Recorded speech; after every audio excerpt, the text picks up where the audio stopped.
Kita bicarakan sebuah langkah disruption yang dilakukan oleh Elon Musk dengan Bitcoin. Kita semua tahu Bitcoin dibeli dalam jumlah yang sangat banyak. Diperkirakan dibeli senilai 25 triliun oleh Elon Musk untuk membuat keterbatasan supply. Mengambil Bitcoin lalu menahan adalah ide brilian dari dirinya. Bitcoin itu diibaratkan saham. Lalu Tesla dan seluruh produk Elon Musk transaksinya menggunakan Bitcoin. Anda mau membeli mobil Tesla, maka Anda harus mencari Bitcoin di bursa kripto. Dalam dunia keterbatasan, Elon Musk sangat jenius. Bitcoin dibelinya dan disimpannya, membuat sisa Bitcoin yang beredar semakin sedikit, lalu diciptakan kebutuhan sehingga membuat harga di pasaran terhadap Bitcoin menjadi terus meningkat. Bagaimana Elon Musk menciptakan kebutuhan terhadap Bitcoin? Tesla dan Elon Musk Group market valuasinya atau nilai pasarnya 2 kali APBN Indonesia atau senilai 400 billion dolar. APBN Indonesia itu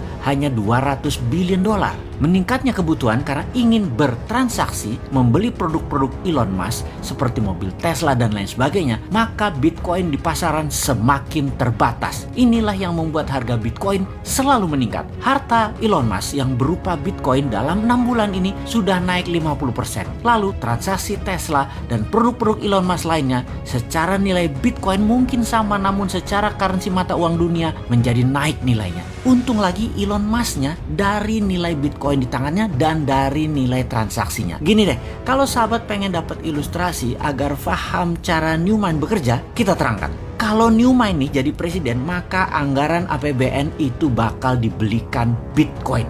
Gila nggak tuh? Lalu transaksi Bitcoin adalah transaksi mata uang kedua setelah rupiah yang bisa ditransaksikan di seluruh wilayah Indonesia. Ambiar deh tuh dolar.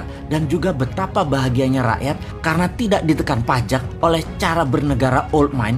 Karena dengan Newmind negara untung, jadi nggak dikejar-kejar pajak. Dalam setahun rakyat mungkin nggak perlu bayar pajak karena kenaikan aset Bitcoin negara bisa lebih dari 100%. Hal ini akan membuat semakin terbatasnya lagi Bitcoin di pasaran karena diborong oleh Indonesia. Lalu diciptakan demand, diciptakan kebutuhan. Di mana-mana transaksi di Indonesia pakai Bitcoin. Persis seperti Elon Musk lakukan. Hanya kali ini versi negara. Ini kalau pemimpinnya paham otak Newmind seperti Elon Musk. Atau ada lagi nih alternatif lain. Bosman kan sama dengan Elon Musk.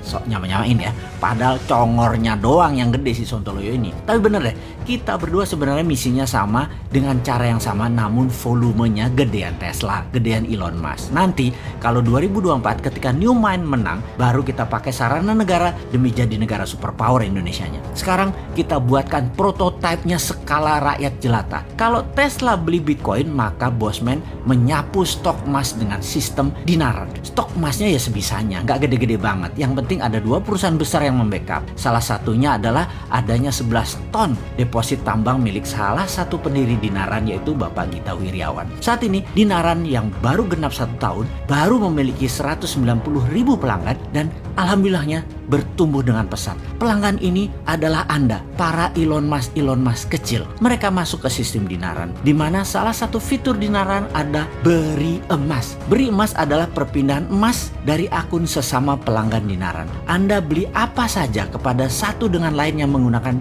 pemindahan gramasi emas. Pindahkan saja berat emas Anda, sahabat, ke akun sesama Dinaran. Selesai sudah transaksinya. Sungguh, emas adalah nilai tukar yang paling adil sedunia. Bayangkan kalau sahabat semua menggunakan Dinaran sebagai gold payout system, di mana kita tahu nilai emas itu tidak kenal kata inflasi, maka dunia akan berubah. Anda bisa transaksi dengan nilai sangat kecil, misalnya 0,12 gram, desimal kecil. Tidak ada biaya apapun untuk hal itu. Bisa dibayangkan, rupiah masuk ke sistem Dinaran di mana emasnya bisa menjadi alat tukar. Alat tukar yang telah ribuan tahun dinanti, yaitu menukar apa saja dengan emas. Namun dulu tidak mungkin karena emasnya harus dipotong-potong jika mau melakukan pertukaran atau pembelian barang yang lebih kecil. Kini telah hadir sistem Dinaran. Dengan sistem Dinaran, pecahan 0,0 atas gramasi emas bisa ditukar, diberikan kepada sesama akun Dinaran lainnya, itu bisa dilakukan. Jadi sistem Dinaran ini adalah disruptor terhadap dolar. Saya yakin tak lama lagi emas adalah alat tukar nomor 1 di Indonesia.